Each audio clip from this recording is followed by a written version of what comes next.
What? Hey, boys and girls, weather report for June 30th, 2021. Oh, my.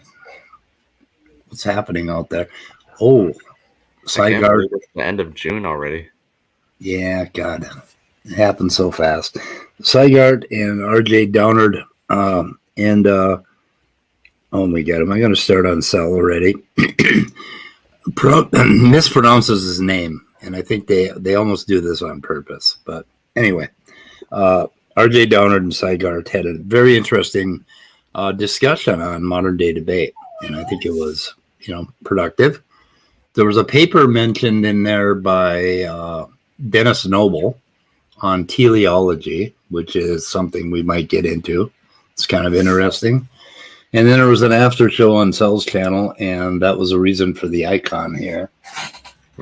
And I think I'm gonna, I don't know. Oh, and Sal was claiming that on our channel we misrepresent him, and I challenge you, Sal, to tell me where I have misrepresented you. I mean, I can play the clip again about the baby sucking on the mama. Do I have to play that again? I don't know. You can. You can if you want to. Let's see how we misrepresented him. And I pointed out that this was in a book by some priest or minister 150 years ago. And Sal was using the same rhetoric over again.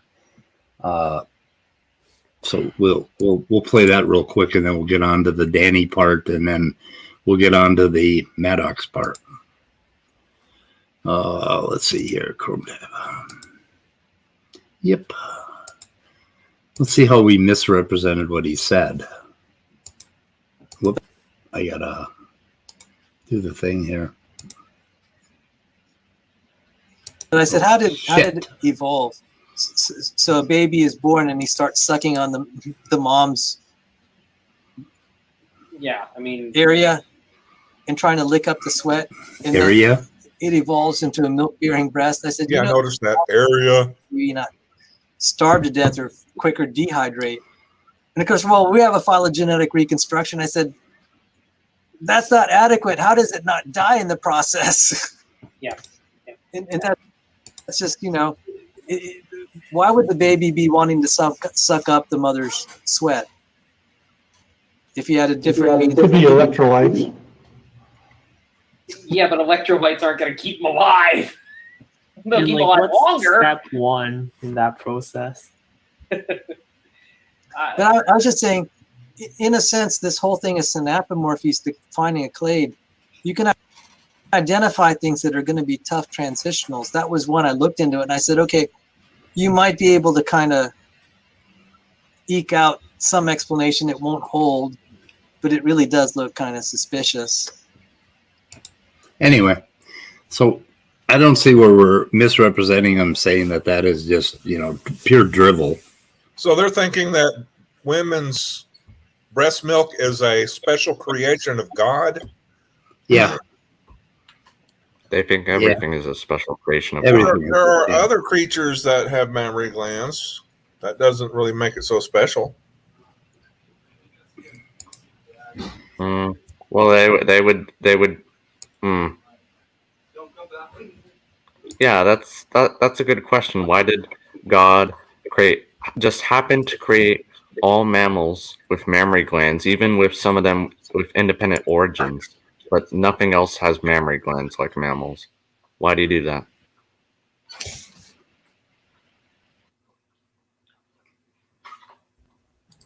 Very good question. Yeah, let that hang there. Consider it, Yeah. audience, everybody. Think about it. Consider it. Yeah. I Anyone find who it has an funny. answer, come and tell me. I find it funny as all these creationists is, they always whine about being misrepresented, but then you got most of them where you try to, you try to sit down and ask them, okay, well, how do you see it? How did you see it? How do you, what's your timeline, or, how did Yep. you see it happening, or, what's your mechanisms, or anything like that? And everything is so vague, but it's, it's always God did it. But do they ever say that? It's like pulling teeth to get them to actually say that, because they know it's embarrassing, and they don't want to say that. So, too bad. If you're going to whine and cry about being misrepresented, tell us. Tell us, what is your belief? How did these things happen? Or, give us some details.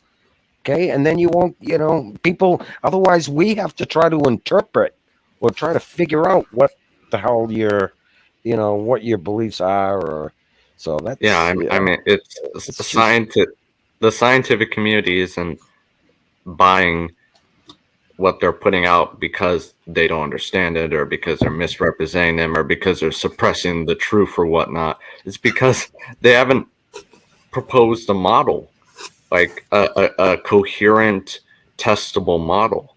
And anything they have put forward has just been wrong, flat out Yeah, wrong. basically, I think they position themselves to basically always be able to say, "Nuh-uh, Yeah. you were misrepresenting me. Yeah. Don't use my words." I didn't say that. I'm not thinking that. I didn't mean that. Our It's friend just not bad. in the chat, Saxy Calzone, is seeing a pattern in our side chat. Talking about milk, yeah, we like milk. Is that a pattern or pareidolia? I don't know. I think it's pareidolia. That'd be a good question to ask them then. Like when they say, "Nuh-uh, that's not what I'm saying." Well, then, what are you saying? What do you mean by this? Yeah, that's exactly the problems that we run into. Is they just will not discuss it. But all they want to do is, how they just want to, anywhere there's a gap in scientific knowledge, they just want to hop on that, but they don't want to have any type of discussion on, well, then what is your view? How did it happen? Or what is the mechanisms, or whatever the case may be? And they never want to answer those questions. Well, so, Sal talked last night on a stream. He's very consistent in that for him, it's all magic.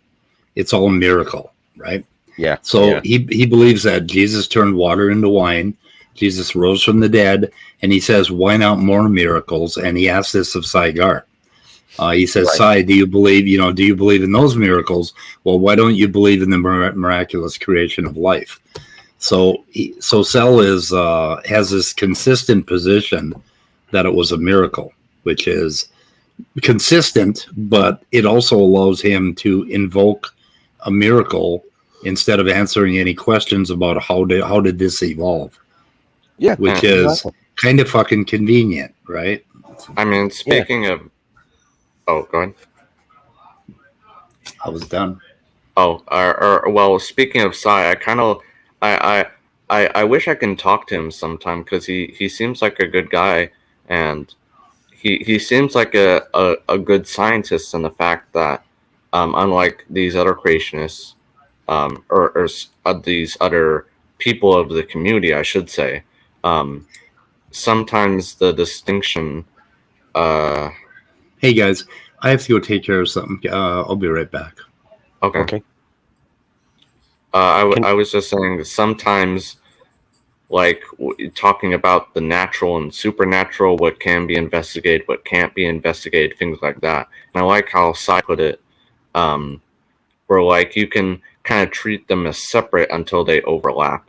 Kind of how you can look at the origin of life and investigate it, even if you might think there's an ultimate cause behind it that you can't investigate necessarily, if that makes sense. So I kind of like what he said there, especially the fact that he thinks that that you can investigate what God did, even though you aren't necessarily investigating God per se.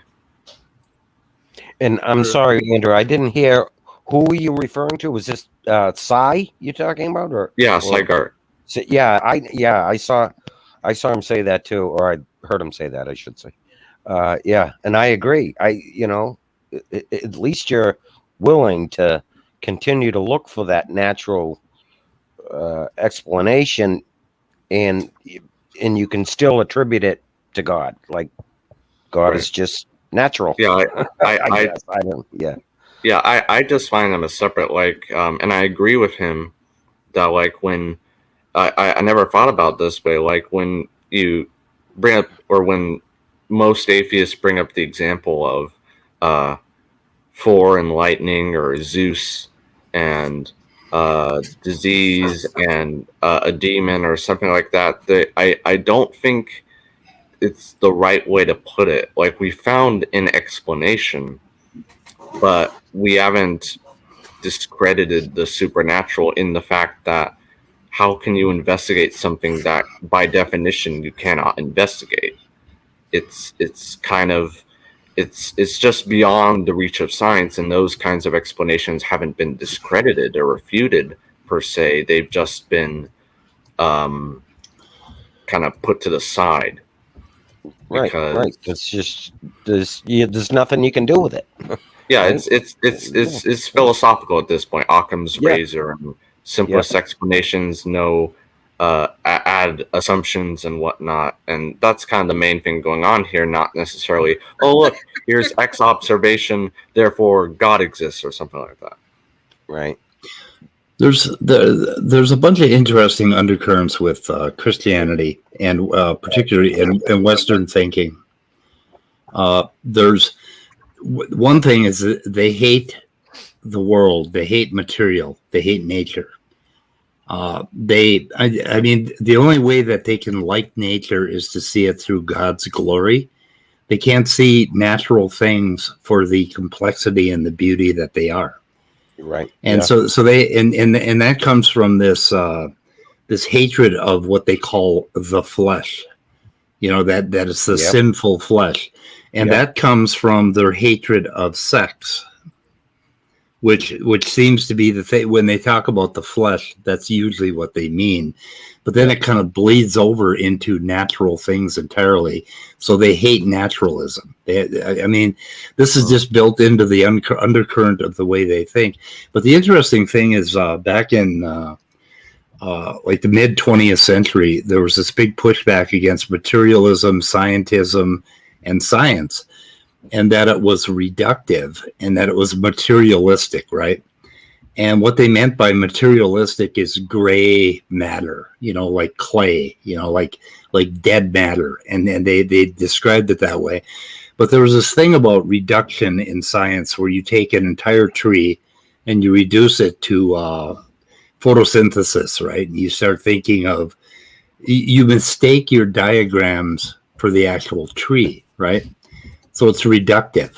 So science was reductive, but in most ways, they are ultimately, the Christians and the creationists are the ultimate reductionists. They reduce all matter to random processes, you know, and they're always talking about just. They always use the adjective just.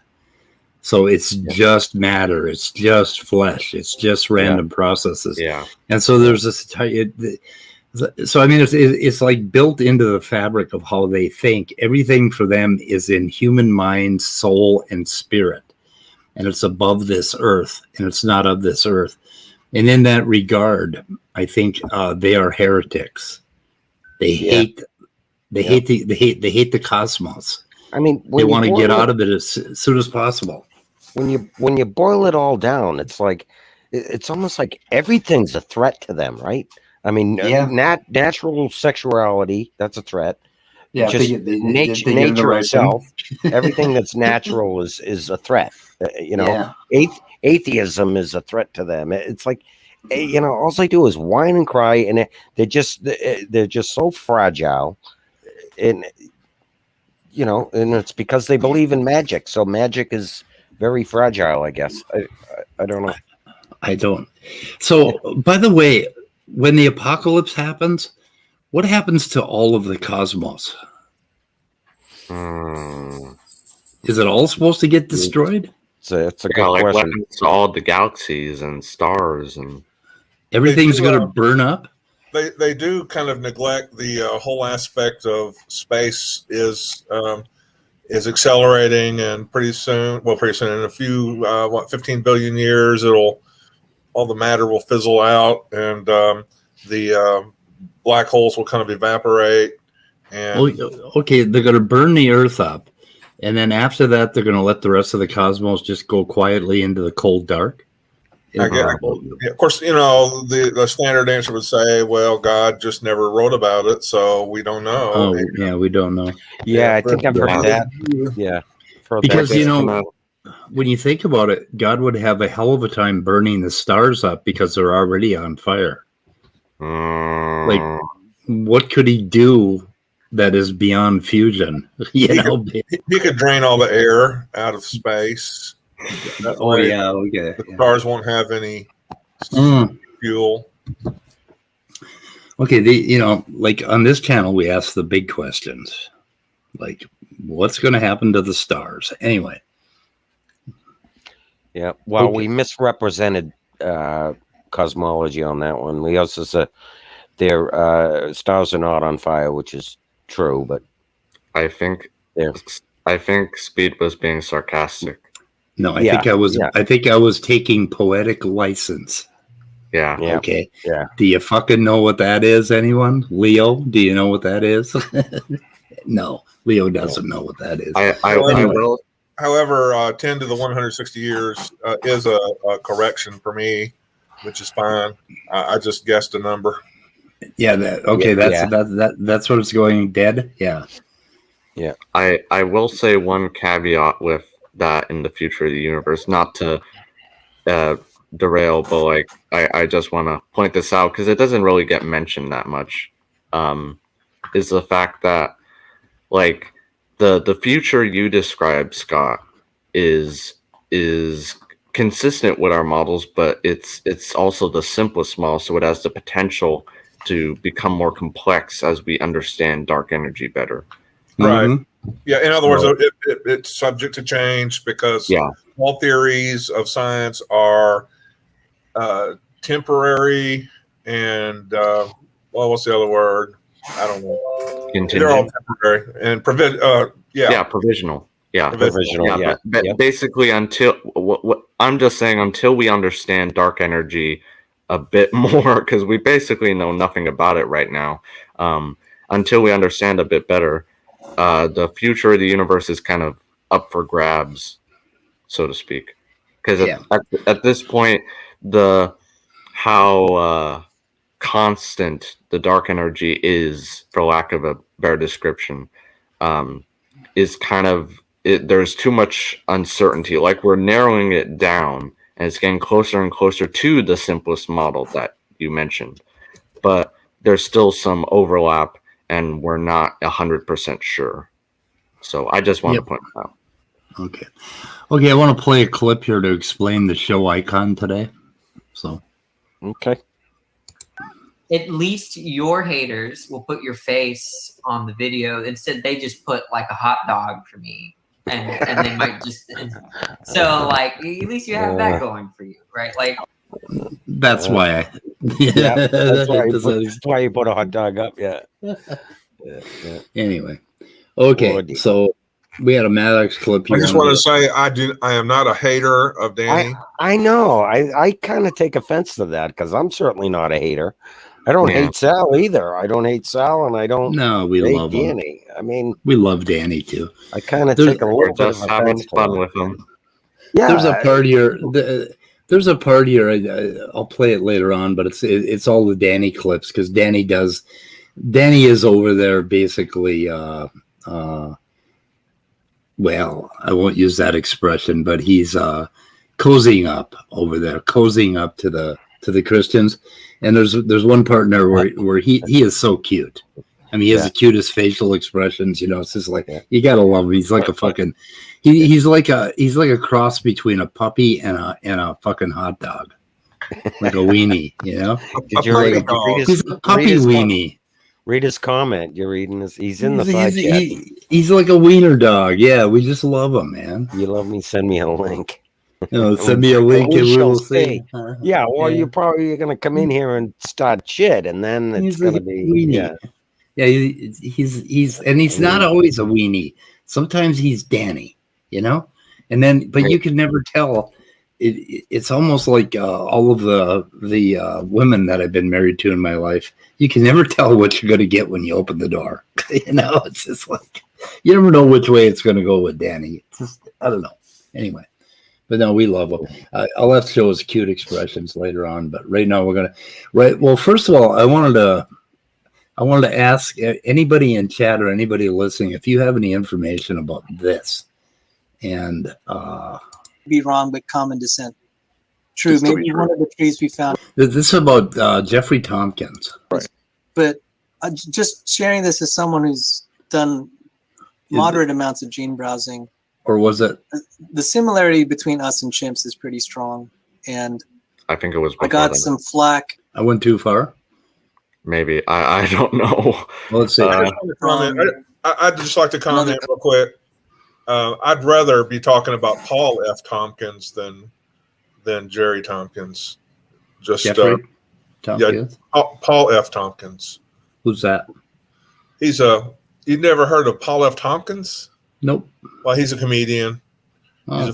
He's a funny guy, and he does lots of podcasts. He does a good job on. Maybe we got the wrong Tompkins. But Jeffrey Tompkins, I guess, is the creationist. Yeah. He's the one that came up. He's the one that did all the stuff on chromosome 2, disproving chromosome 2. And he's been on. But anyway, let's see if this is it. I don't. You ought to read Tompkins, and I wanted to say, among some of my biology colleagues who are creationists, they felt when Tompkins made a retraction, maybe one or two, it's like, okay, 3 strikes and you're out. We just don't want to cite his work anymore. And he's a friend, and it pains me to say that.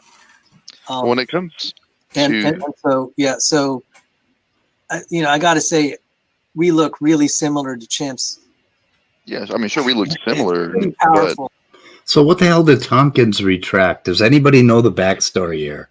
Because as far as I know, SFT is still citing Tompkins' work, and he was like, he was like a made man with the creationists, right? And now Sal is saying that 3 strikes and you're out. What did he Dr. do? Dan, are you in the side? Are you listening? I guess I don't see him anymore. Maybe you know something about that. So you keep Did it have something to do with chromosome 2? Maybe because I know they.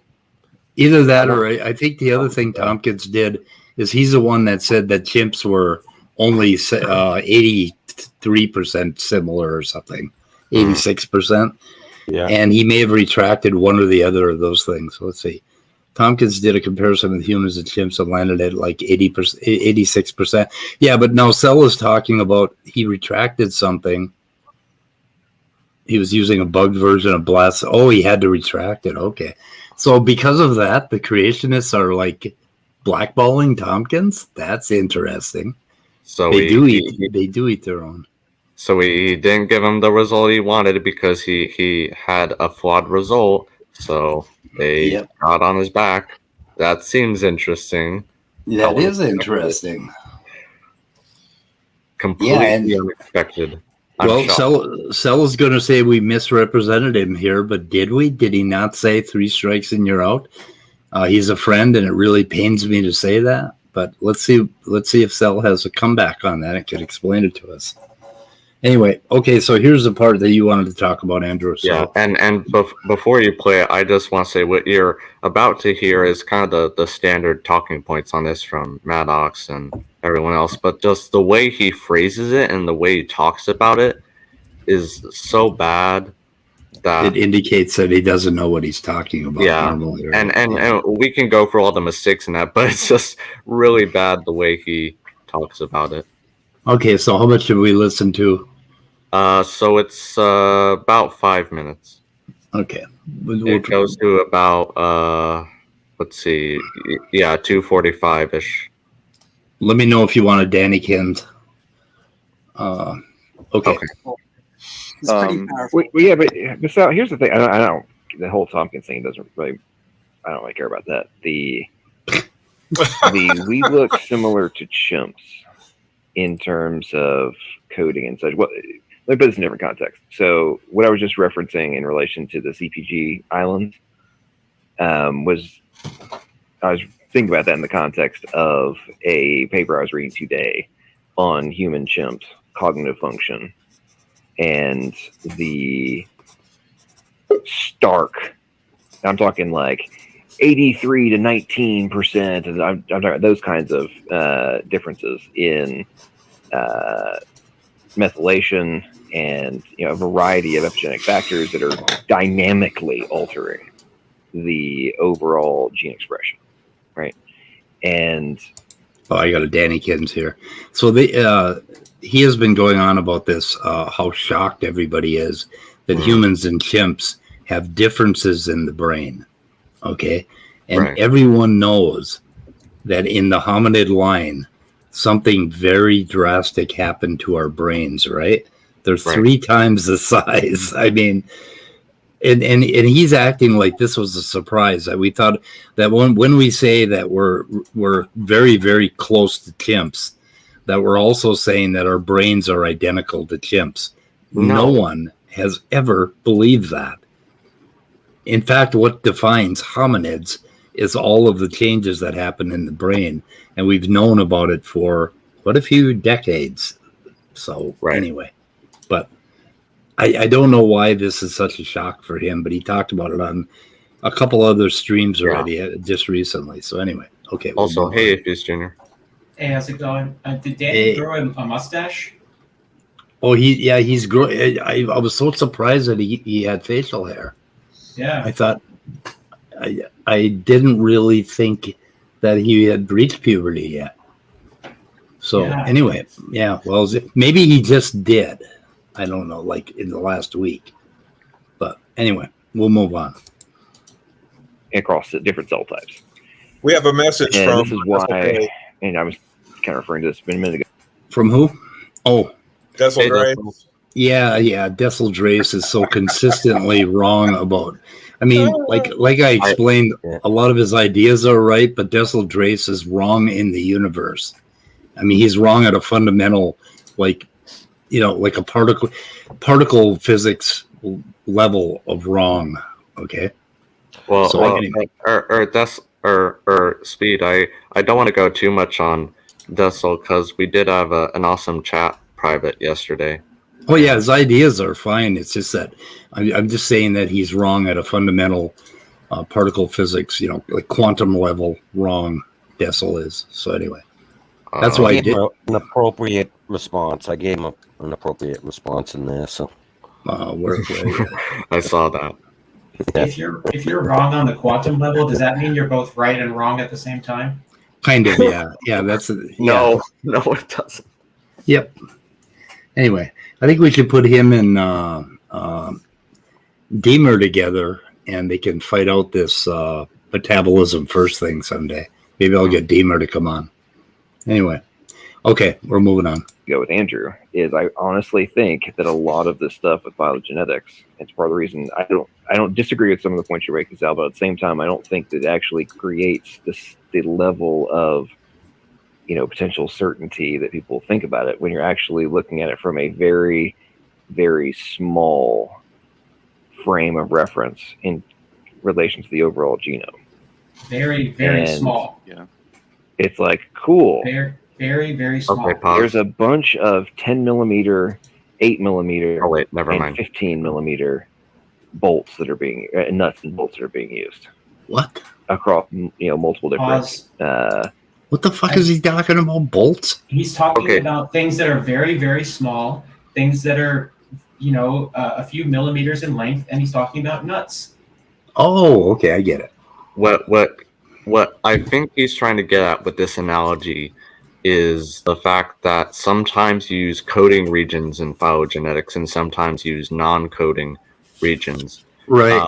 What I think he doesn't understand is that you have to use the different regions at different times, because non-coding regions can evolve much more quickly than coding regions, just because of the fact that they're under less purifying selection. And if you have rapidly evolving sequences, you're, as far as I'm aware, more likely to have substitution saturation, and that kind of gets rid of any phylogenetic information in that sequence. And so for closely related species, it's fine to use non-coding regions, but for more distant species, you have to use conserved regions that don't evolve very quickly. Otherwise, you run into this problem of saturation.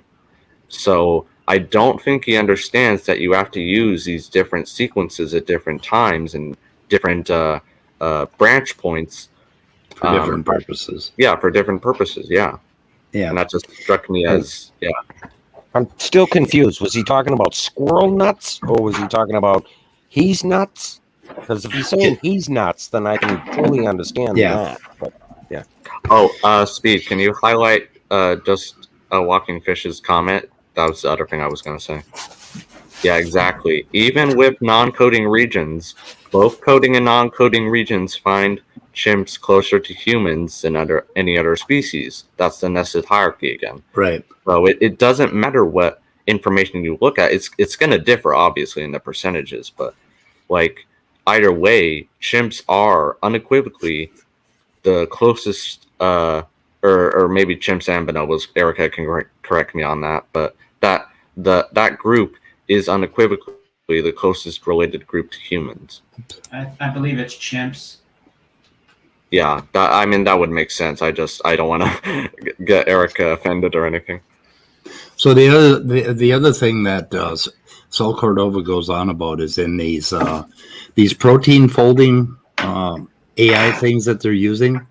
They go back and they use plants and they use if you don't use a wide variety, okay, you're not going to get at those conserved regions, those deeply conserved regions, right?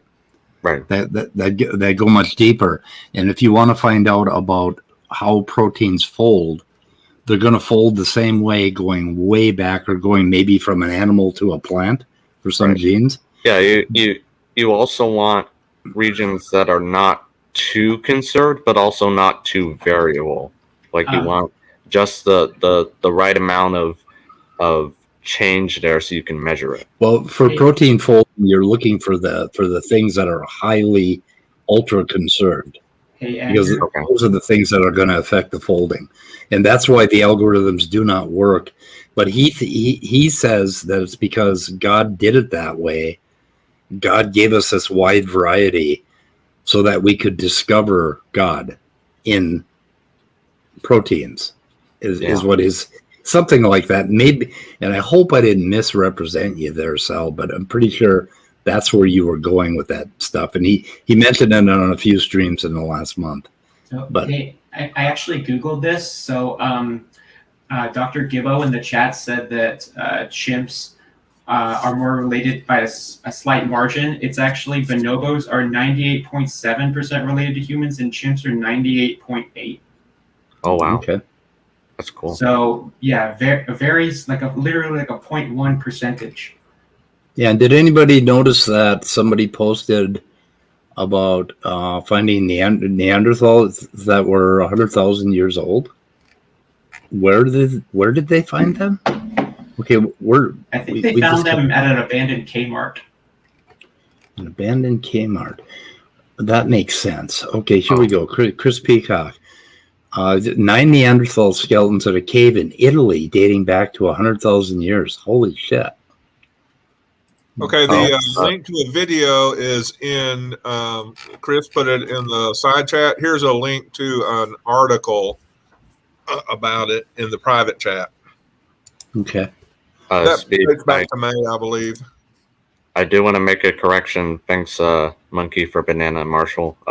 Yes, I did mean that they were equally closely related to humans just because they share the same branch point. But I guess I meant that one more similar to each other genetically. So Sorry, slip of the tongue. Ooh, a glass drill bit. Wow. Let me know how that works out for you. And bring bandages. Just in case it doesn't work out. And wear eye protection. Yep. Okay, we got to go very, very gentle. Do not put a lot of pressure on it. Very, very gentle. Not a lot of pressure. Yeah, the percentages that I gave were about how much each one, how much each, like chimps and bonobos, the percentage of their DNA that they share with humans.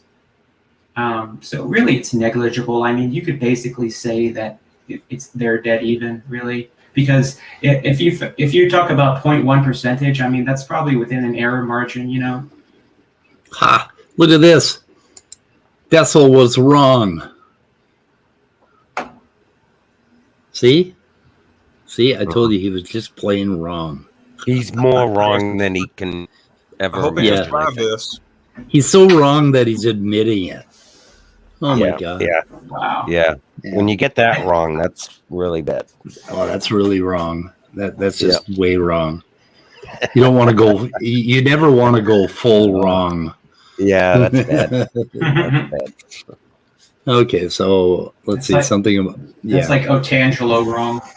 Yeah, Otangelo wrong. Oh, that's way wrong. Now you're going. Anyway, okay. So enough picking on Dessel.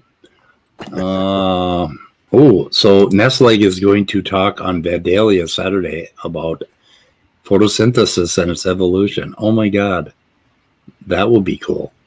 Oh, hey guys. Oh my God. Invite on Tangelo. That's one of his big talking points. He talks about that a lot. So when the hell? Okay, 11. So it's going to be like 6 in the morning on Sunday. That perfect. I'll be able to hear that. Okay. Here's a question from Stefan Mudd. How does creationists react to Bronze Age genetic finds in the Levant? I don't know. Stefan, maybe you could expand on that a little bit more, and maybe we could find some truth here among our science-heavy individuals. I want to say, hey, Scold Philosophy from the chat. Nice to see you. Scold Philosophy. What is Levant? Is that like LeVar Burton, the actor? I don't think so. I think it's something else. Southern. It's not a Southern Levant. Okay. Yeah, that's ancient Near. Well, it's not the ancient Near East. It's Israel, Palestine, those areas. You got a paper here. And if it's not America, I don't want to hear about it. Okay. That's right. So the last few seconds did not happen. I was reading a paper the other day. Whatever. I do a poor John Maddox imitation, but genetic history of the Bronze Age Southern Levant. Oh, Erica does an amazing LPP impression. Yeah, we should have her in here to do it. Yeah, I mean, I have a video where I do an impression of him, but hers blew mine out of the water. Why do impressions? Let's play a little more of this and get the real thing. Yeah. Models of car.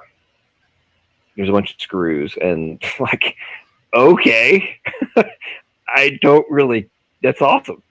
But then there's like entirely different suspension systems and wheel sizes and all these different things that are like totally, you got the freaking, Geo Prism from 1995 going up against the Lamborghini. And then people being like, well, it's clear that they were, very similarly designed. or ancestry. I mean, it's like, no. They got foundational root components. Okay, so this is one thing that I found very amusing was the fact that he's talking about, there are these similarities, but there are these major differences, and to me, that's precisely the reason why the car analogy doesn't work in comparison to the nested hierarchy of life, of living creatures. So I think, to me, he just failed at what he was trying to explain. Yep. Can I just say, like, if you were trying to do an impression of LPP, He's basically 100% of the time he's in a state of condescending, giggling befuddlement. Like he's constantly Yeah, like, that's- are you suggesting? Are you suggesting? I love the Yeah. little sounds. Like that was a perfect rendition. I love the little sounds that he makes, and it's everybody's stupid unless they come to his conclusions. That was a perfect analysis of him.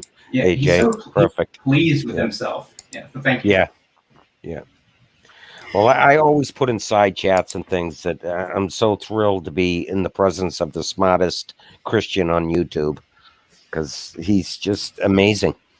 Oh yeah, the depth of his knowledge. I mean, did you hear he was talking about 8mm and 10mm screws and stuff? Yeah. Yeah, let's not forget, guys, this guy, when he had an aneurysm, he drove himself to the hospital. Right. Yeah. This had never been seen before by these doctors, okay? He probably got a Guinness World Record for it. I mean, the nurses started stripping in the OR right there. I mean, it was I wonder incredible. if he got like the same condition as that. What was the movie there with John Travolta? The one where he plays a mentally retarded person?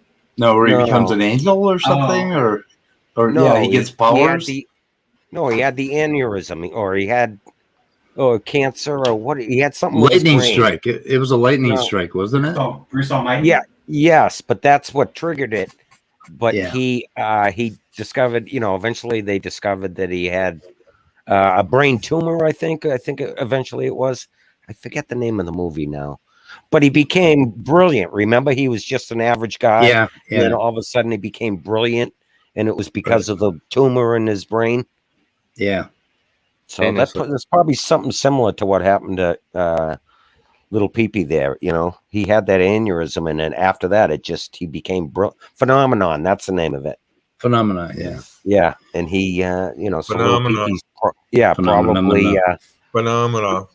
He probably, became brilliant after having that aneurysm. It would be Phenomenon. Yep. Yeah. There we go. Or the part of his brain, the part of your brain that makes you think you're brilliant, maybe was stimulated. Yeah. The Dunning-Kruger module. Yeah, that sounds module. more accurate. Yeah. Okay. Play a little bit more. Yep. It's to him, but that is not even remotely in the same stratosphere. I think there is a problem about what you're talking about, LPP. But there's a broader issue in philosophy about what constitutes relevant they got the time wrong. similarity. I don't think there's the idea is that I could point to all these common properties between, your example between like a Honda Accord and Lamborghini, or me and a chimp. But there's not a very good answer to whether it's relevantly similar to establish some conclusion. That's a very difficult. What the fuck is Danny talking about? Mereology? I'm not. He's trying to bring in philosophy of mereology, maybe. I don't know what the fuck he's talking. Sometimes I think he talks. He just tries to kidnap the topic and send it into philosophy. I don't know. I'm not sure what he's doing. Before we move on, can we address Nestle? Hi, Nestle. How Hi. are you doing? What do you want? I'm doing fine. But about the car analogy, of course, like somebody else already mentioned, how if you do a cladistic analysis on the cars, then you won't get at least a well supported phylogeny in the same way you have with actual living organisms, because with cars you can swap parts between each other and such. So it doesn't have any trait or character states of cars don't have to align a phylogenetic signal. Right. The scientific term for it is signal, basically. Like where obviously cars traits, like you said, can be swapped. They don't depend on any kind of quote unquote phylogenetic relationship. Yeah, they seem to think it's just drawing lines on paper, and they can say, I can do the same thing with cars, but no, it involves statistical analysis, like Bayesian inference or bootstrapping or maximum likelihood. Yeah, it's a whole bunch. It's a complicated subject, so it's not just throwing lines on paper. No, but another thing I have an issue with the car analogy is like comparing life forms with machines. I think also what was the guy name again? Like he, like you with a review on that paper by him, Speed, once upon a time. The like why life are not machines, or why the machine analogy. Oh yeah, is, Nicholson. Yeah, Nicholson. Yeah, like one of the main points is that if you can turn off a machine and it will stay there, just like it isn't turn on. It doesn't consume energy, but you can turn it on again, even though it's off. But with life, you cannot do that, because life is in a weird way, life has more in common with a hurricane or a tornado in thermodynamical terms, because when you turn off such processes, they will just dissipate and become they will reach thermodynamic equilibrium. Right. I mean, in a sense, life is the lineages that we depict on phylogenetic diagrams, like things that just keep on going until they don't, and then it's just extinct, and that's what we call death or extinction or whatnot. So Natty Boy is trying to weigh in here. Similarity doesn't prove ancestry nor design. Well, the genetics proves ancestry. Yeah, so similarity is what we're looking for. It's not just the similarity. It's both the similarity the and differences, the differences, and also the pattern at which they occur. A twin-nested hierarchy. That's the point. And it's also a thing that Carl Linnaeus had recognized before Darwin, and when he constructed his method of taxonomy, he essentially drew a phylogeny without even knowing what he was doing. Yeah, I mean, that's why I make a big distinction between what I like to call phonetic or overall similarity, just looking at with your eyes, and phylogenetic or nested similarities. And well, speaking of like nested hierarchies, I saw on Brett Keene's channel, he interviewed Kent Hovind. And yeah, I saw that. Yeah, and obviously Kent Hovind said the same things he always says, but he actually brought up a new, like, sort of thought experiment or example that I found kind of interesting, so I'll pose it to you guys. He was saying that if you have like a deck of cards and then you take the 2 of clubs, you can group that card with all the other even cards, or you could group it with all the black cards, or with all the clubs, and he was saying that each time you group it in a different one, then that takes it out of the other group. And I was thinking, wait a minute, like that's not true. Like you could have these nested groups. Does that make sense? Like it doesn't have to be only one. It could be even. It could be in the clubs. It could be a black card. And I thought, like this, did he just accidentally describe evolution or like nested clades in a way that makes sense? Yeah, I think another problem with that is those decisions are more arbitrary, whereas in life, you clearly have these unique traits that are shared by this group and nothing else, whereas in cards, you don't have that. Mm-hmm. So I think in that sense, the analogy fails to me. Yeah. Well, it's obviously oversimplifying, but I think it fails less than most of his analogies do, because I actually had to think about it for a second. Like, yeah. But everything else he said was bullshit. Yeah. I got a feeling some people aren't getting the phylogeny thing. I don't know. Maddox, maybe even Danny. I mean, to be fair, it can be a fairly difficult concept to understand, but it's like after a certain point, after months of somebody explaining it to you over and over again, at some point you're being willingly obtuse, or you're just pretending that it's something that it's not. You know, 'cause Okay.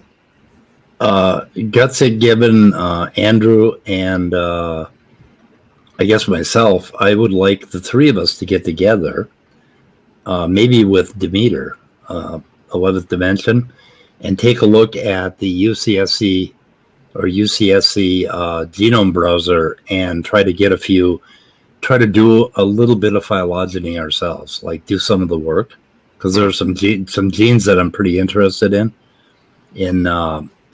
And some of this stuff is very, very difficult to use, and it would be helpful to have somebody who's using it to cut some corners for us so we don't have to read their damn documentation. I don't know. Yeah. But anyway, if you're up for that, Erica, I would love to do that.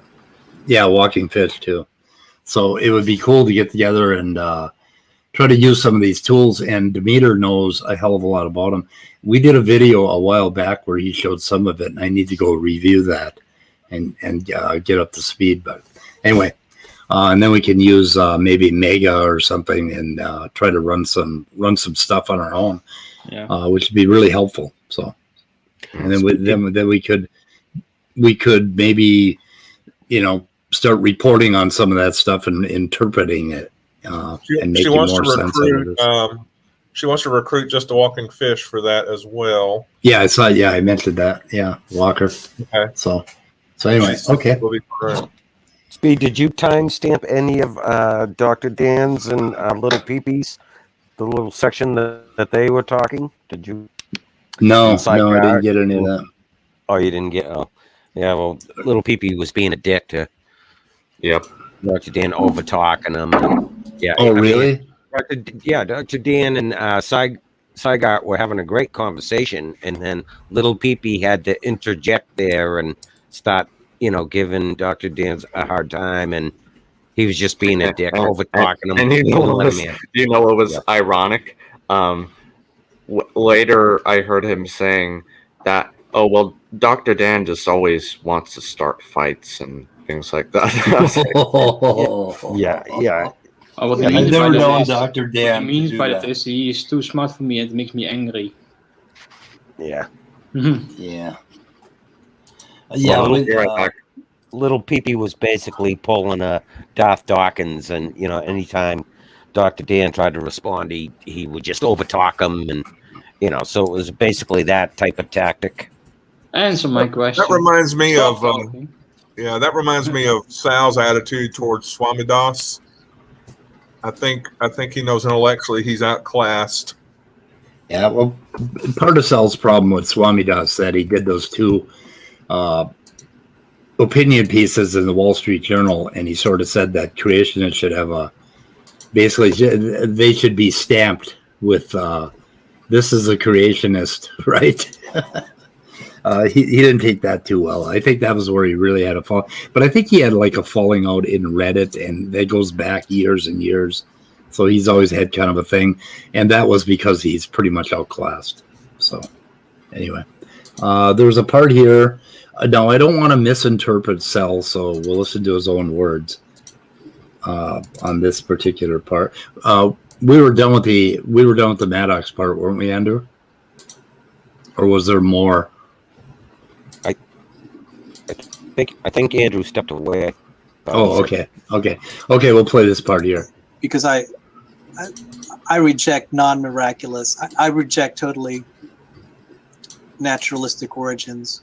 So for me, it's like really between Behe's camp and Stephen Meyer's camp. They're kind of in the common descent camp with kind of miracles or ID along the way, versus like the young life creationists, all the organisms built fully formed.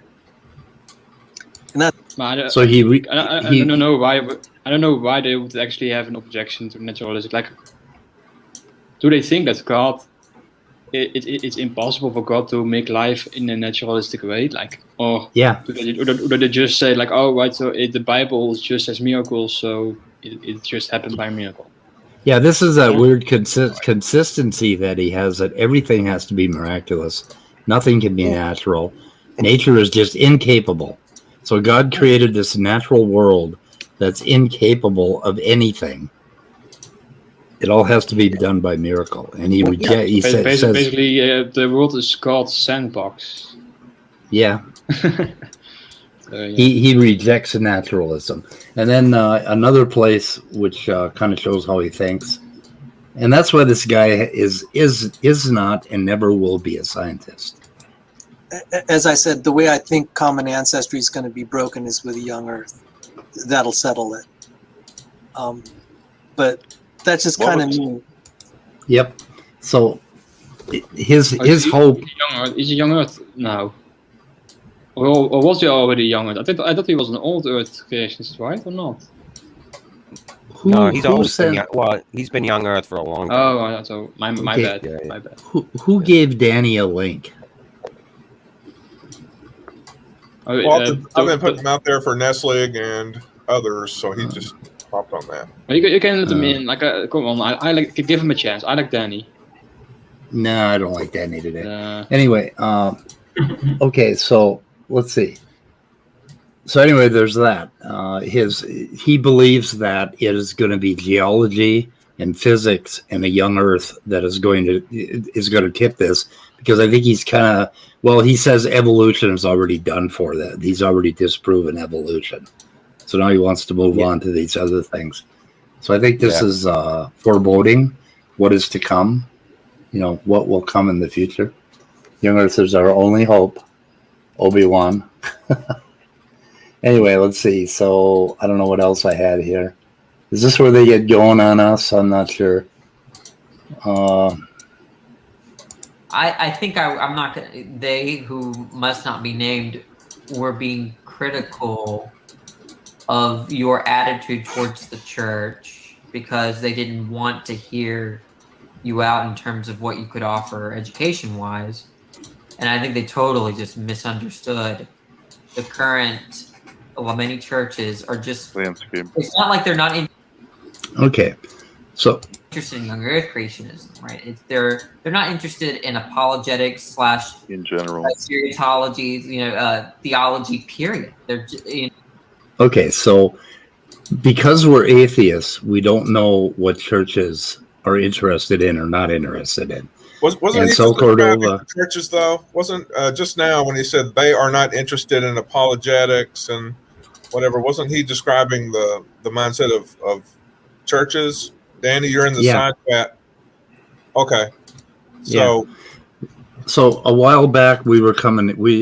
Sal Cordova said that he was basically pushed out of the churches because he wanted to do this young Earth creationism thing, right?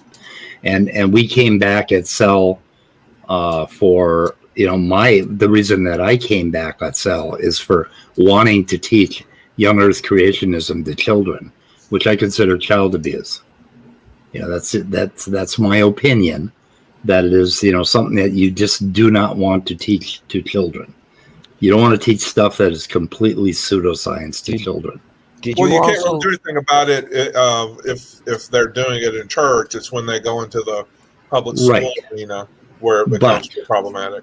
But the thing is, when Sal offered to do that, the churches declined, as I think they should. And I suggested maybe that the churches declined because they didn't want him teaching pseudoscience to children. But now Danny says it's a wider issue, and we misunderstood him. Well, how in the hell would we not understand him? We're atheists. We don't know. We don't go to church. We don't go to church meetings. My impression of the landscape in the evangelicalism and Pentecostalism is that you have a group, maybe even whole associations or collections of independent churches that are anti-intellectual, so they don't want anything that has to do with philosophy or anything that has to do with theology, because they consider that highfalutin liberal stuff. So they only want to hear from preachers and teachers that are accepted by the group and who get it directly from the Bible, who at least have kidded themselves or are kidding others that there's no hermeneutical construction going on, there's no interpretation based on shared theology going on. They want the impression that it's directly from God through that Bible. There's also cultures within the church that are highly educated, and their membership is highly educated, and they may not know want to know about apologetics and young Earth creationism because they're too well educated and know that it's pretty much bunk. So there's kind of a mixture. So we're going to bring Danny in to give us, and he's going to give us the charitable interpretation. I want to hear the charitable interpretation of Sal's story. That's all I want to hear out of you. I also wanted to add something. Did you guys hear Sal mentioned in the stream somewhere about his church is in crisis, and he's basically in crisis? And it was, I heard him say that his church had a membership of like 13,000, and I didn't hear the second number. I thought he said that it has reduced down to 3,000 maybe. So it's in crisis, and I don't know anything about it. He just kind of briefly mentioned it. So I don't think know much about it. I think he goes to McLean or something, and I don't know if that's a Baptist church or not. Is it? Because I know the Baptists are having a hell of a fight. I'm sure it has nothing to do with COVID. Yeah, he did mention it, and he said basically his church was in crisis, and he himself because of it, or basically. Do we accept that viruses are real? Let's fight over it. 50-50. I guess the Baptists, if you listen to Emery Moyna or Dorkoff, as they like to call him, he's talking about all this infighting that's going on in the Baptist church, and they just elected somebody, I think, that is liberal, more liberal. There's a fight between liberals and conservatives in the Baptist church. Yeah, now, I don't know if Emory is a Southern Baptist, but the stuff that's been making the headlines, I think, is from the Southern Baptist Convention, because they elected somebody that's slightly less rabid than the ones that the really, really conservative ones wanted. But then you also have your independent Baptists, which is a whole different ballgame. Yeah, it's like the conservatives want to kill all the gays, and the liberals just want to imprison them. Yeah. Okay. Did someone say Baptists don't think viruses exist? No, that was a joke. Somebody else mentioned how perhaps there is an infighting because of the coronavirus pandemic, and maybe I was like, maybe they are just saying like, do we accept that the virus is a real or a real threat? And the other one's like, no, I just want to pause real quick and say I love Guitar Dog's name, but I love this picture of a puppy or a dog or a guitar. Maybe it's a guitar dog. It's a guitar dog. I think that's pretty great. Are we going to let Danny in from the back? We're going to let him come in and give us a charitable interpretation. Okay, so there we go. Charitable. The charitable interpretation of what Sal was saying, I think this was months ago, was that the church was apathetic. Okay. That's all. Okay, thank you. That makes sense. I knew you were going to do that, Speed. I knew it. Well, did you? Okay. So the church was apathetic, but I wasn't talking about the fucking church. I was talking about what Sal was trying to do, and my opinion that he shouldn't be trying to do that because it's child abuse. You can't, Well, anyway. Danny thinks that teaching younger creationism to kids is not an issue. Yeah, he kind of shows that in some comments that he made on this stream. I'm not sure why I had those. Okay, let's see what I got here. If you know anything about like the serial killers out there, like no, I don't care about that. Serial killers have bad childhoods. It was his point, I think. Or you can wait till T2. Terminator 2? And if you push the button, there's a percentage chance that soul does not go. Oh, okay. That was some soul talk. I'm not sure what was going on. Are you going to watch this whole video, Steve? Huh? No, we're not. Let's see. Okay, so we got this part here, which I won't even click on the video. I'm trying to resist the temptation because it just upset me. It's like I just hear misrepresentations, not explaining, but specifically to the point. You saw that. Is church about Xbox? When when someone is offering to talk to the parents and kids, I wasn't even asking to be there all the time. Can I at least talk to them once in their lifetime about creation and No. Noah's flood? Just once. No. No, it's like meth. No. Yeah, No. or even But like I will, by the way, I'm fed up. I don't know if you saw my tirades on some of these guys. I mean, Oh. yeah, Oh, yeah. maybe with a certain price, but like at least for I just you, fed up. I'm just fed up with them. They have nothing better to do, and I've said like 99% of what they do is misrepresent or just say something I didn't say. It's like they never. Okay, so now Sal goes off on a tirade on digital gnosis again, and he talks about his degrees and his books, and he goes through the entire digital gnosis thing again. He does everything, but this time he doesn't slam his books down. So that was Yeah. pretty cool. Anyway. Okay, then we have But the Weenie. I agree with you, Speed. I think that is child abuse myself. I feel that way myself. I actually got in a heated discussion with my wife about that. She disagrees. She doesn't think it is child abuse, and I certainly do. And I try to explain my position, and she doesn't agree. Yep. You know, I don't know why.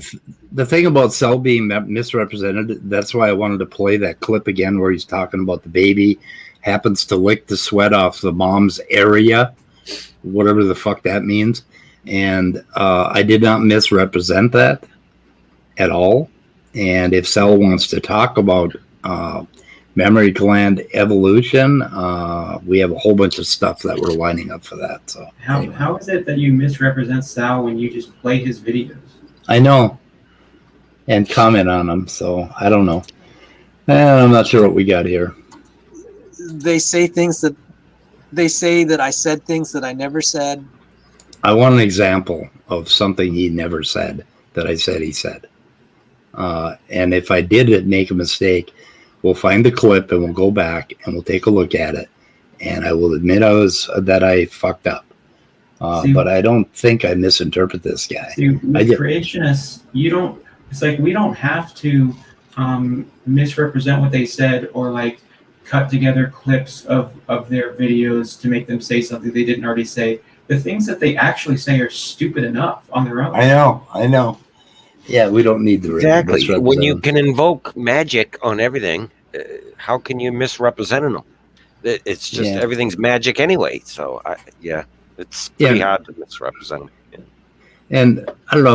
I wanted to ask about this. You know, you're right to say they, but I have to say that the owner of the channel is, I think, the main instigator in promoting such streams dedicated to mocking or deconstructing or whatever you call it. Sorry to hear that.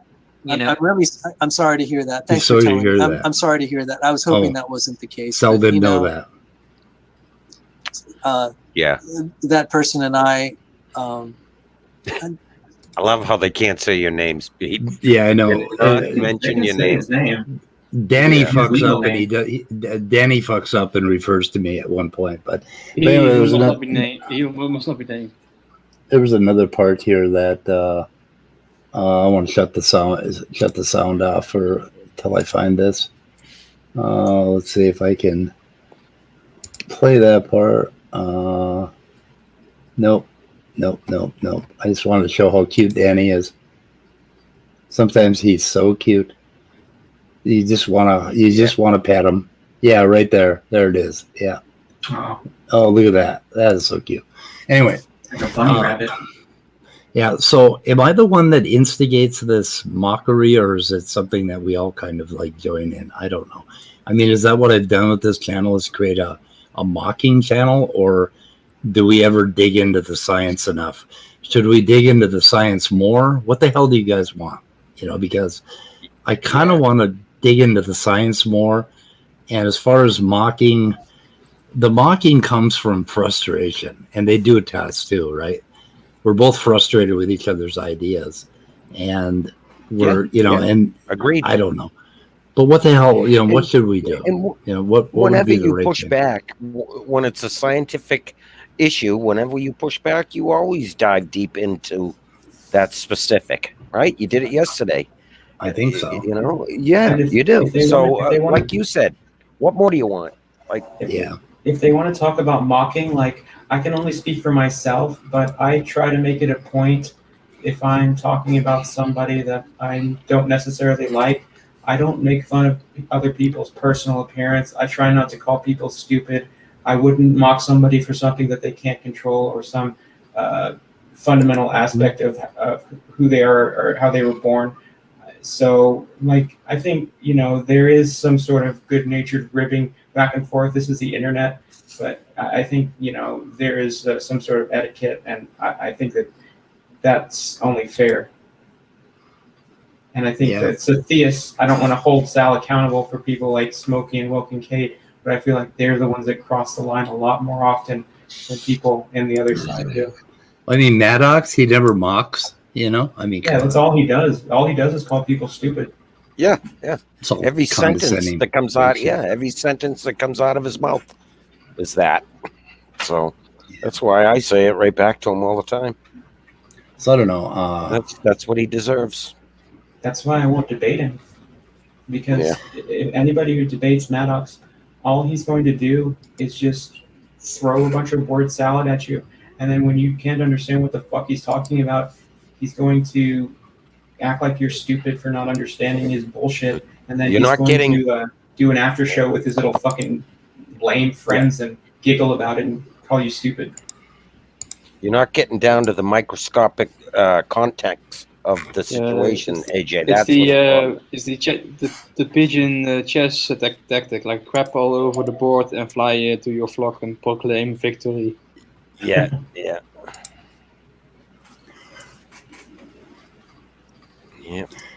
Guitar Dog has weighing in on that. Okay, more science. Okay, they are often not very kind.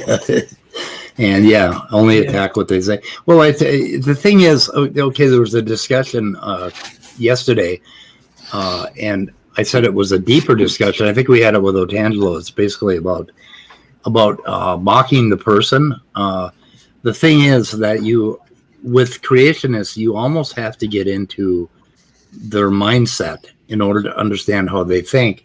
Like when Sal said that I reject naturalism entirely. He just rejects it out of hand. Or he says that basically that young Earth is our only hope. I mean, you can see where their psychology is based in this biblical view, right? First. I mean, it's their religion first, and science comes afterwards. So they only use science to piece together a story within their religion. So I mean, it's almost impossible not to point out their psychology and to. It's the same argument I've heard from a flat earther who said that the Earth, if the Earth is flat, then that must mean God exists. Yeah. Okay, and that's why the people, that's why the global conspiracy hides it from us. It's a bit weird. Yeah, and I mean, when they mention conspiracies and global conspiracy, and we start talking about experts and appealing to authority or experts or whatever, we're having that conversation about the psychology of human beings, because we are fallible creatures. We just climbed out of the trees, a few million years ago. You can't expect all that much from us. So I mean, you have to get into the nature of why we believe the things we believe. So I think we almost necessarily have to talk about their psychology. And I do that with Sal a lot because I'm trying to figure this guy out. I'm trying to figure out where he was touched, that he is so emotionally invested in this proving God through science, that sort of thing. So I mean, he is a character that I am trying to figure out. I feel the same way. I've said that multiple times in the past month that I try to figure them out, and it's like banging your head against the wall. It's like impossible because you just cannot understand them, and then you try to ask questions to better understand, and then they don't want to answer them. Yeah, but I have hope. I have hope that I'll be able to understand their mindset more fully. But anyway, so yesterday in the debate with Cy and RJ, and his fucking name is pronounced Downard Sal. Jesus Christ. Read. Learn how to read. Unless you're doing it on purpose, you know. Okay, so Denis Noble wrote a paper called Was the Watchmaker Blind or Was She One-Eyed? Oh, he's talking about teleology. And there's this difference between teleology and teleonomy. The biologist wanted to use the word teleonomy to separate it from teleology or intention. And Denis Noble is a big proponent of he's got another paper called The Illusions of the Modern Synthesis. And one of the things that he pushes back against is that, let's see, the same genome, where is it here? Something about, he's talking about the idea, the gene-centric view, right? Because if you look at just DNA, if you put DNA in a test tube by itself, not going to do anything, right? So there's a lot more. And what Denis Noble is trying to show is that there is this multi-hierarchical interchange of information, that basically the teleology, according to Noble, comes from within life. And it starts out at a very, very simple level back in abiogenesis. And it goes through early cells and early evolution. And that life always had its own direction, that these cells have their own direction. And there's another group of scientists that talk about autopoiesis. Yeah. Okay. It's one of the I've recommended this book to you before, like The Emergence of the Fourth Geosphere. Do you remember that book? Like one of the books that you yes, I have that book. Yeah, remember? Like they argue for that the emergence of life involves several phase transitions. That basically the direction of that is to release the disequilibrium created by the Earth. Right. Yeah. Geochemistry. Yeah. Yeah, and that it had to happen. That it was teleological, and that it was, you know, and basically, but the teleology doesn't come from some other source. It doesn't come from outside, and it goes all the way through until we develop humans or animals with behavior, and these animals with behavior are simply doing the same thing. It's the same teleology, right? And then we come up to primates, and then us. And we have this whole mind thing that we believe in, right? We have this myth of the mind and consciousness and teleology that's built into humanity. And our friend Danny even, you know, thinks that he can prove metaphysics by some intentional bullshit. And this whole thing is built into what we are.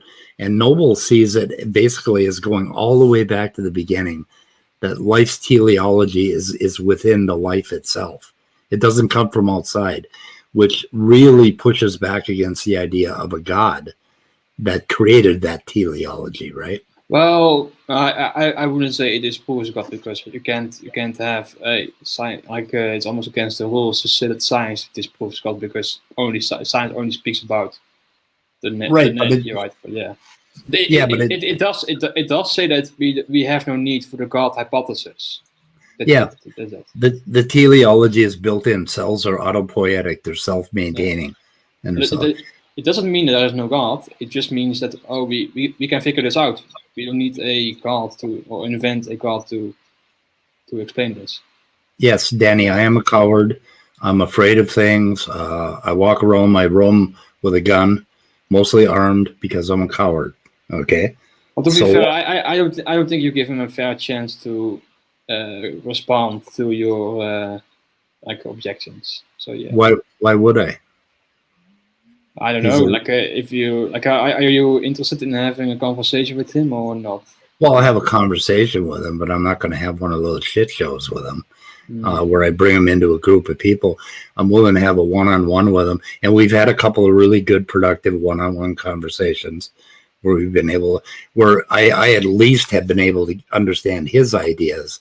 I don't think he's ever understood any of mine, but I do appreciate those one-on-one conversations with Danny, and would like to have some more and give him his, forum. But You want to other than try? that, You want to try everybody being quiet for 5 minutes? We bring Danny in, let y'all talk for at least 5 minutes, and we No. can continue if it goes good. Okay.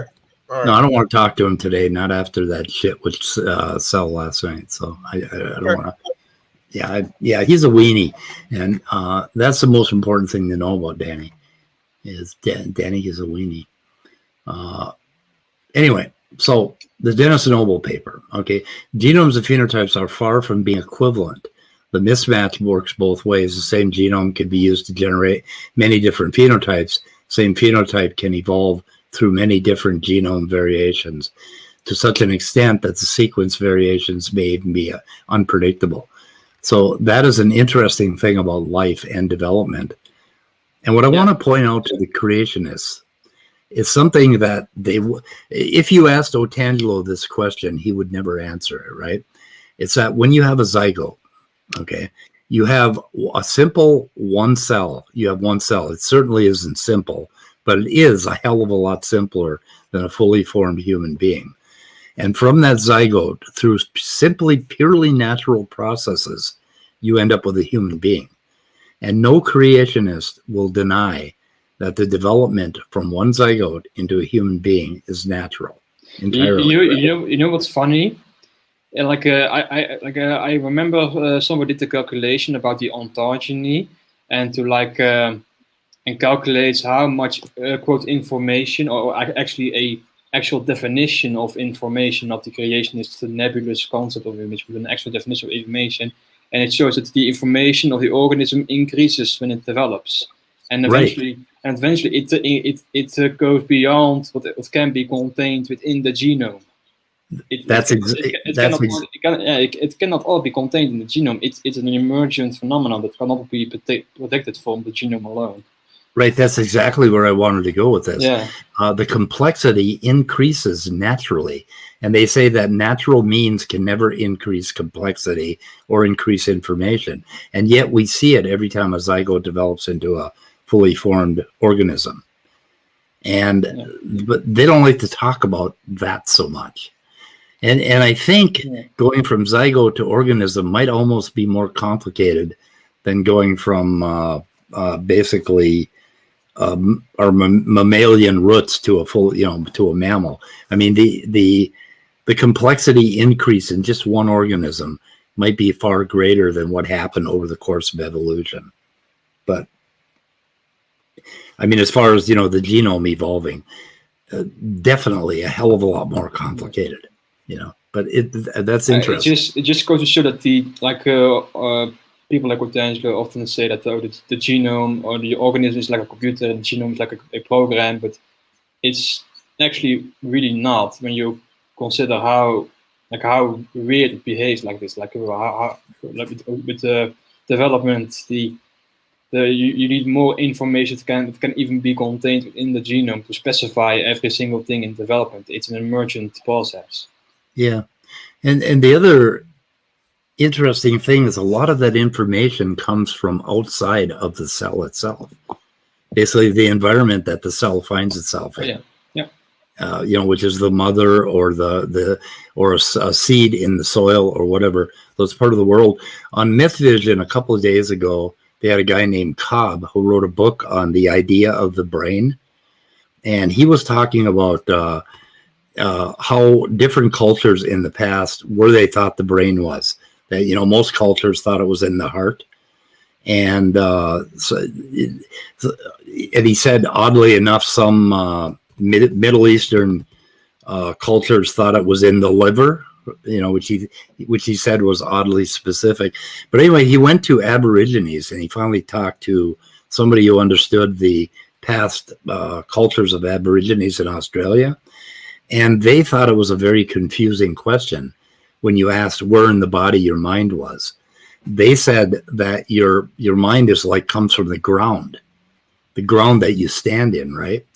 Which is very similar to the ideas of embodied mind and enworlded mind, which are, by Francis Varela and a few other people.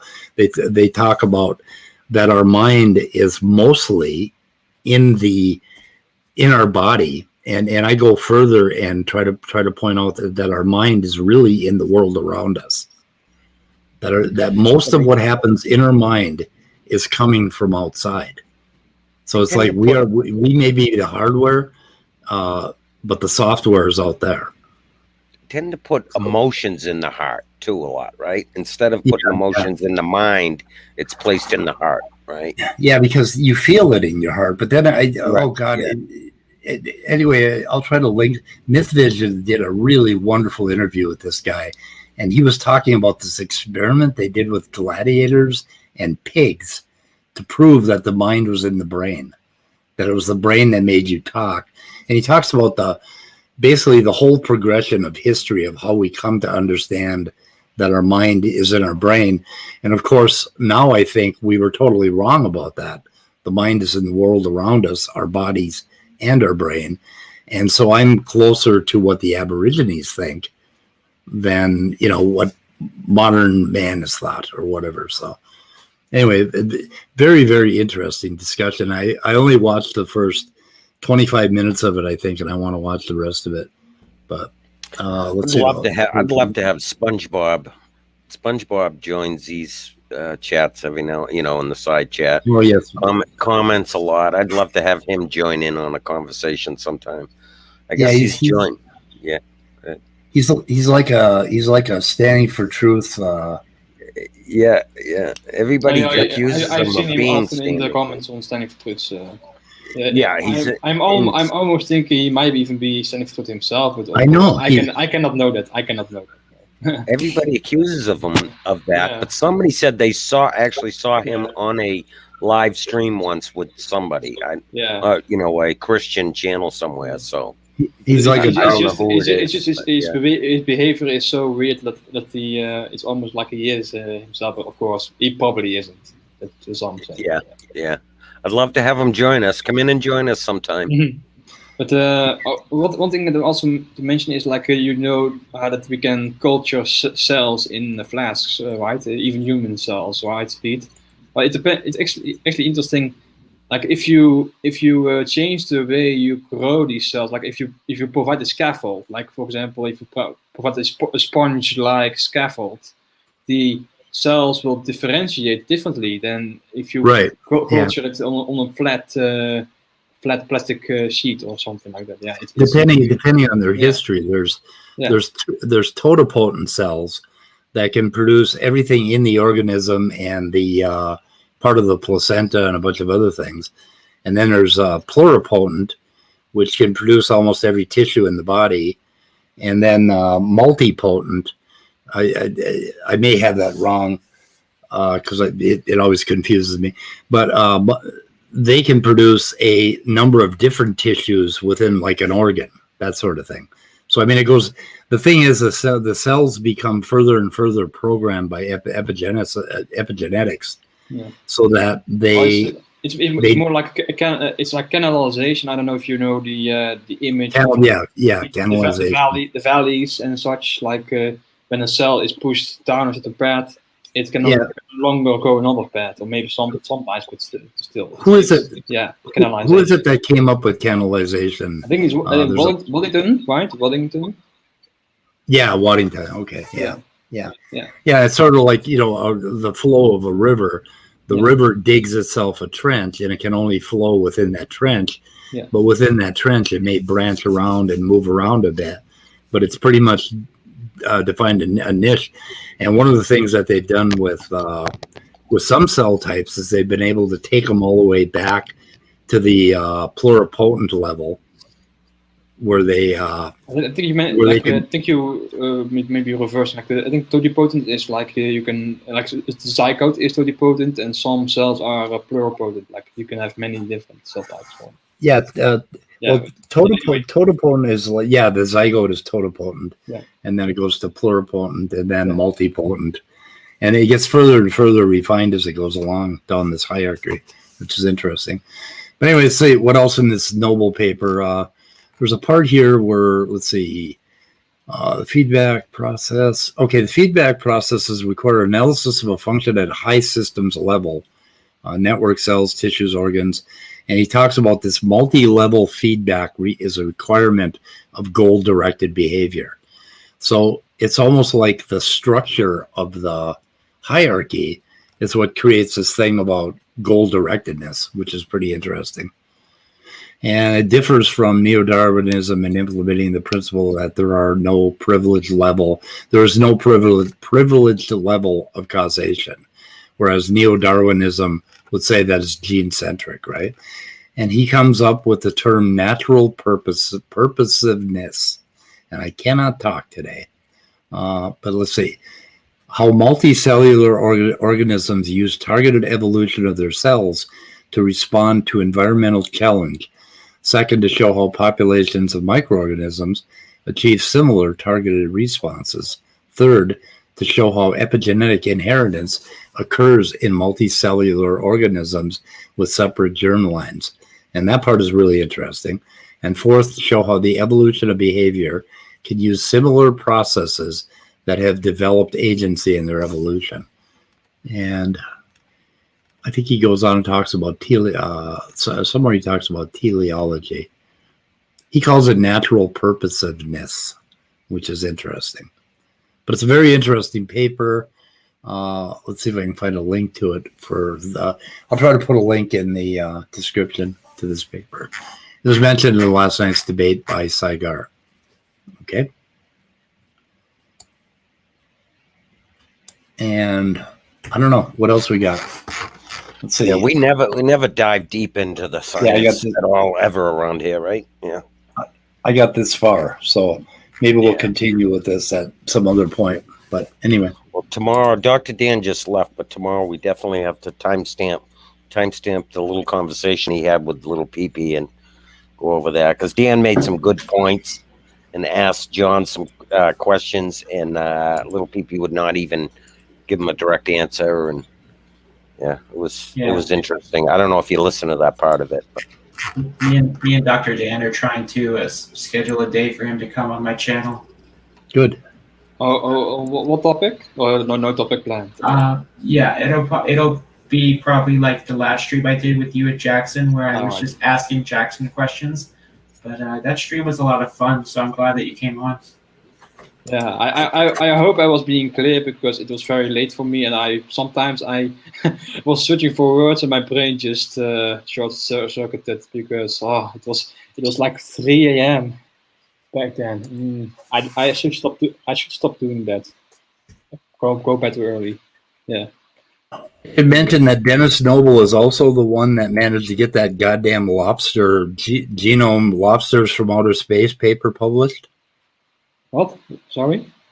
Yeah, you mean the octopus thing? Oh, octopus. I remember that octopus. Yeah, is he the author of that? No, he's not the author, but he was in charge of letting it get published, and he is so rooted in the what is that society? Maddox is always talking the Royal Society. He has such a high standing that he can do anything he wants, and he's getting a little older, and he's getting crazier and crazier. Oh, no. So anyway, he got that thing published. But the other thing that Denis Noble is involved in is this $10 million challenge put together by a bunch of people that are ideas and some other businessmen that put together a $10 million prize for creating a system, either in software or in chemistry, that basically self-creates. So they have a $10 million prize, and Maddox is always talking about so basically an autocatalytic cycle, like it's. Yeah, and I think it has already been made. I think. Doesn't RNA self-replicate? Well, they're basically they want to. I don't know what the rules are for the $10 million. Or do they actually want life? Because an autocatalytic cycle, of course, it's not life on its own. But what do they actually need? Doesn't all life replicate itself? Yeah, but of course, they want to see you create one. Maybe. I don't know. Well, Craig Venter pretty much did. Nah. But whatever it is, he cheated in a sense. Yeah. But the thing is that the people that are putting the money up Yeah. they are legitimately invested in this working, some of them, because if it did, they would have a pharmaceutical company like none other. And the first offer is to give you $1 million if you come up with part of the plan, and they'll give you $1 million for further research. And then if you pull it off, they'll give you 10 million, plus they will give you royalties for anything they create with the system. So it's a challenge that everybody should be looking at, I think. I don't know. The origin of life research actually has some potential applications. Like one of my like the hypothesis I favor is like the reaction of carbon dioxide with hydrogen gas from hydrothermal vents, and they in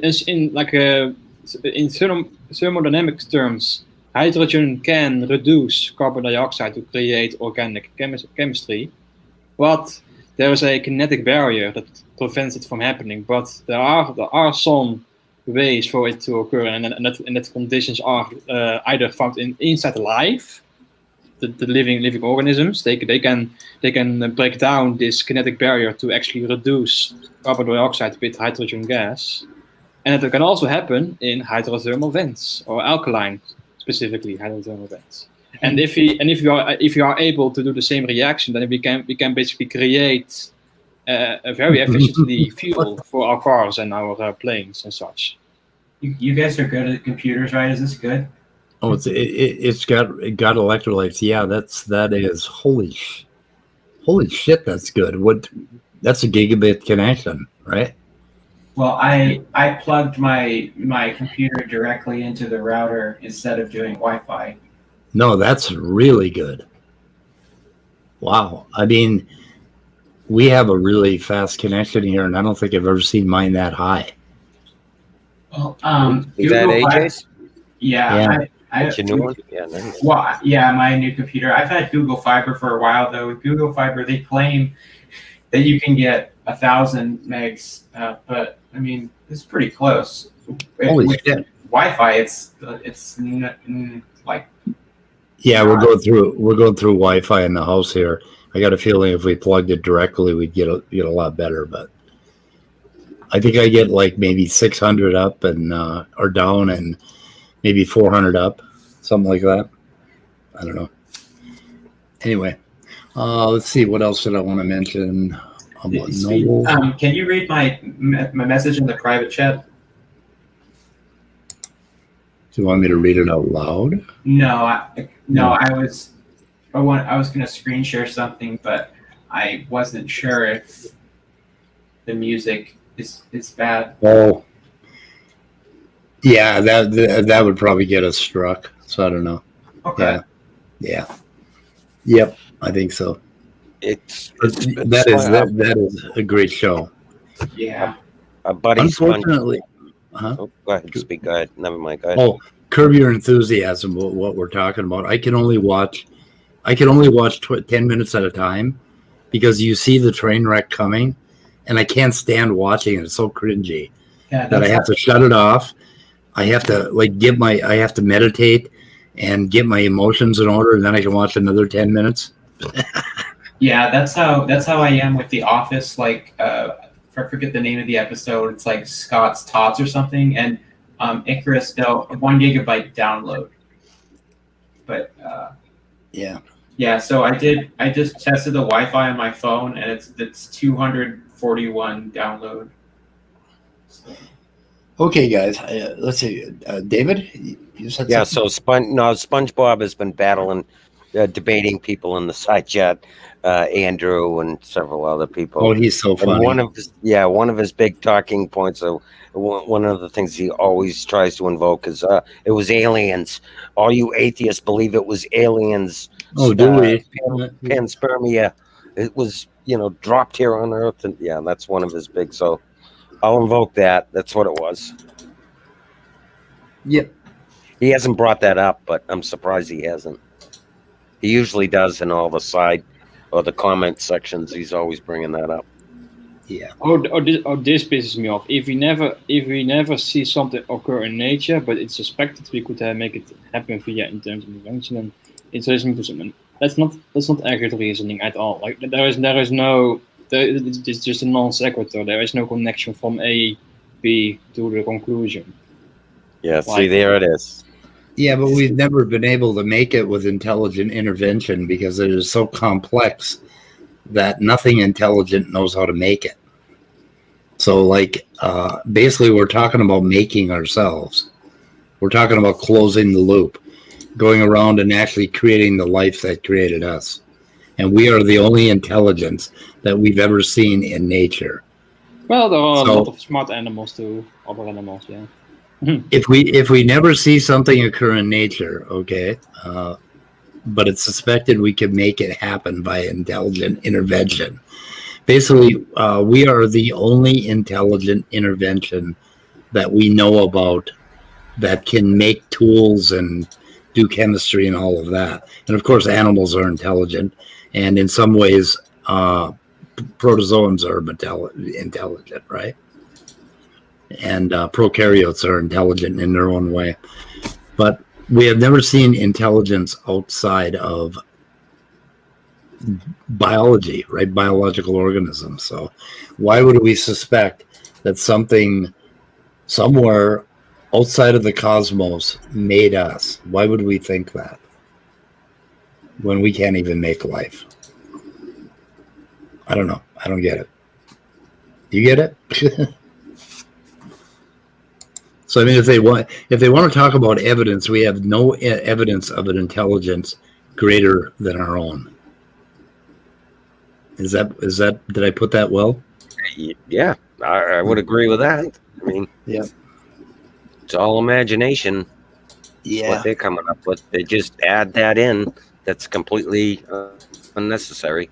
Yeah, and really. The wackos that came up with the octopus from outer space, basically, obviously using a great deal of imagination. Yeah.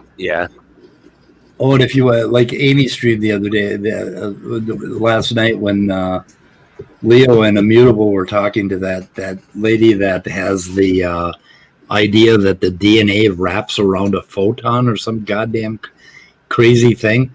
She's got an idea that makes flat earthers look sane and creationists look sane. Did you catch any of that? Oh, do you mean that one comment like during the Downers and Cordova? No, not the other. The debate between the Downers and the other. I don't know. Oh, Psychart here, right? Yeah. Amy's after show. There's this woman called the Church of Entropy, and it's not just her. It's an entire cult of people that basically have all of this like parallel science developed that has something to do with DNA wrapping around the photon. Leo could come in and tell us about it if he knows more about what she's thinking. And like, if you go to their website, they have just, I mean, you can't have photons will either be absorbed or just re-emitted. Like it can be wrapped around. I don't know what the hell. Like she has this whole theory about photons and I don't know. It's just too bizarre to even. But anyway, it makes my brain rattle when I start to listen to them going on about it, and I just turn it off. Yeah, me and Leo had to deal with her on a stream the other day. We on Amy's stream. I was watching it like it had been going on. No, it was like 2 or 3 days ago. But okay. I think also last night. I think she was also on. Yeah, again. she was. She was back. But yeah, so like 2 or 3 days ago, I turned on Amy's stream like 2 hours in, and I just heard her talking shit about the Big Bang Theory. So I jumped in and tried to set the record straight, and it just turned into kind of a clusterfuck.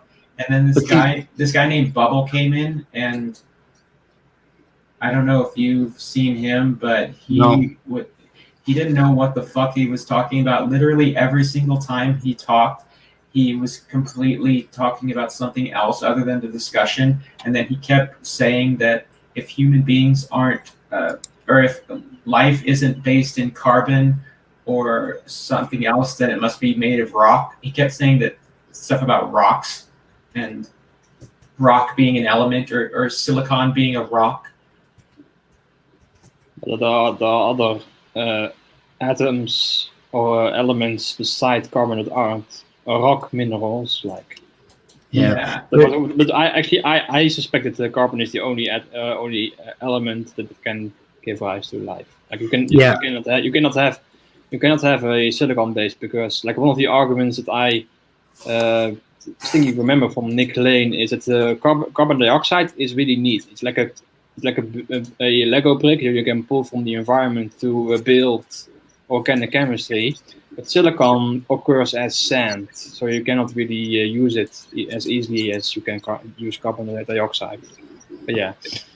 So SpongeBob, come on in tomorrow to the weather report, and we'll all pretty much take a back seat and let you talk to Andrew, and I might weigh in a little bit, but it will be a friendly place for you. Absolutely. It'll be nice. I mean, we've always been very nice to people that are willing to come in and have conversations, because SpongeBob has a way things can be tested. So we'd love to hear we'd like to hear. But anyway, I wanted to mention that she is the three-dimensional periodic table lady, and she is pretty smart. I mean, she's knows a lot of stuff, and it's really interesting to listen to if you can keep your brain from rattling. But I would love to see the Leo and Immutable keep cutting her off every time she tries to explain the three-dimensional periodic table, and I was kind of depressed with that because I wanted to hear about that. Oh yeah. And they put it together in some sort of structure that may make some sort of sense. And I like to keep an open mind to the craziest ideas, because who knows? I don't know. But I don't know if my mind is quite that open. If it opens up that wide, things fall out, and I'm worried about that. Yeah. Mm-hmm. You never know. Anyway, one of these days I may join in. Okay, that would be cool. Appreciate you do have these live streams daily. It's much easier for me to have well, wait a minute. Now, you just said it was easier for you to join live a couple of posts ago. Did you not? I thought that's what you said. That's why I invited you. Okay. Yeah. But these chat messages are limited. If you find me in a discussion thread, ask there, and I can respond properly. So, yeah, that's what we're talking about, is giving you an opportunity to come in and talk to Andrew one-on-one here. And, we'll have you. How can it be easier to have a written conversation?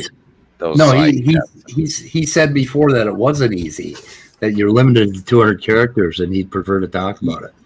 Yeah, well, no, he was referring to the comment sections in videos, because if you look back at the videos, he, writes mass paragraph after paragraph of these messages back and forth. But you can also join a forum, and I recommend the League of Reason forum that I also use to discuss things with others. Yeah, I don't know. Written discussions are always a. I find the written discussion because you can. I find it easier to do it on a written format, because you can then really think about the question and then look up some stuff and then make a very well thought out reply to the question being asked. So at least it's easier for me to do that as opposed to live debate. Really? Yeah. I kind of prefer the interaction, I think. But anyway. I'm a different person, also because English is not my first language, so I cannot really articulate very well in this language. So. Yeah. Oh, let's see. So we haven't covered any science today, so I don't know, because we never do, right? Yeah, you really suck at it, Speed. I know. I really all do. We do is according to Ontangelo, just pseudoscience. That's all we spew out. That's cool. What this is a protein backbone, basically. So this is just the backbone, and it kind of tells you all these things. I have the same kit too. Yeah, I bought about 5 of them, but I have a kit in I don't know if you can. I don't know if I'm going to show, but in one of those tall chests, I've got it filled with I think my son's bought like 20 complete carbon chemistry sets, and I have probably 2,000 or 3,000 pieces. And except they're kind of hard to work with. And one time I had all of the nucleotides and all of the amino acids strung across our 3-season porch, and it looked like Christmas decorations, so we kept them up. And it was kind of cool, but it takes a lot of work to make all those things. But it's a really cool stereochemistry set. And then I would prefer to have a lot of these, but Christ, they charge a lot of money for them. Do you know Veritasium? He sponsored making a kit based on magnets, and it seems pretty neat. So you can more easily use these to build the molecules with the magnets. Yeah. Magnet molecular kit. Although it'll probably be more expensive with magnets, but yeah. Yeah, that would be pretty cool because that would be a lot faster. Let's see, magnetic modeling kit by SN Adams. Is that? If you look up Veritasium, like the YouTube channel Veritasium. Yeah. Okay. It was a while ago, like a few years ago, that he sponsored this kit of molecule pieces. We got this, $99 for the kit. Pretty expensive. Yeah. Let's see, micro snatoms. I think that's snatoms. Yeah, snatoms. They're snatoms. Wow. Okay, how many do you get? This is awesome. Oh my God, they want a lot of money for them. Let's see, add to cart. Snatoms X complete kit. Huh. I wonder how many are in there. Not enough. Because I want to build my entire genome. I think you can build the ATP with the one on the right or not? No, maybe not. Yeah, what do we got? There's a blue nitrogen, red is phosphorus, got a couple of sulfurs, we got some hydrogens. I think red is oxygen, right, or not? Maybe oxygen. I don't know. Maybe green is sulfur and yellow is phosphorus. At least that's the color coding I'm used to when it comes to. I'm guessing green is magnesium, and then we have phosphorus, because there aren't enough oxygens or nitrogens. Oh, it may be chlorophyll, maybe, that you can build from this chlorophyll. Yeah, I don't know. It's magnesium. You have magnesium. Something else to spend money on. And that's I think that picture is from Veritasium himself. Really? Yeah, I think it's blurry, but yeah. Okay, so we got the complete kit, we got the glucose kit, we got the microsynatoms. I don't know. Anyway, that is interesting. I've never heard of that before. Okay, guys, we're going to shoot her in the head. Mm-hmm. Yeah. How about that? Sounds good. Okay. I gotta go play on the swing set. I have something else to mention. Like I've recently seen a new article about like you are also interested in the evolution of eukaryotes, right, Speed? And I have seen that they found out that archaea also have the ability to like form vesicles in the same way that or in a similar way that eukaryotes can do, and it has some implications to the origin of eukaryotes. Did you send me a link to a paper, or I can look it up real quick and put it in the. I have a whole bunch of papers on that, and then I found what the hell are they called? Oh, I'm too tired to remember the name. But there's this. They call it nanotubes that these archaeans form. So yeah, it's really interesting.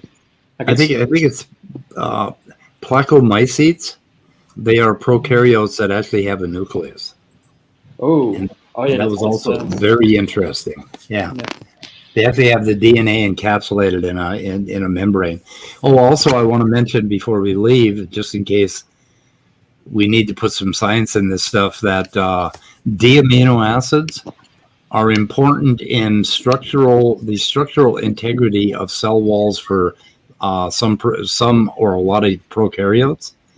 And D-amino acids are definitely biologically active, mostly in prokaryotes. The left and the right amino acids. The left ones are the ones that are that have been selected for, but D amino acids do pop up in biology, so they're a thing. How are they made? What do you know about that? Like the biosynthesis of these? Yeah, they're made with biosynthesis, but there's another whole section of biology that involves, because they automatically racemize when they decay, right? When life decays, there are fungi that eat them and convert them into energy, basically. Right. So there's a whole bunch of chemistry there, but there's some in prokaryotes that are biologically active, and they have to do with cell walls. I have 3 or 4 papers on them that we might get to someday, but anyway, not today, because I'm tired now. Fair enough. Yes. So we're going to shoot her in the head, gentlemen. Yep. Sure. Sounds good. Okay. Goodbye, cruel world.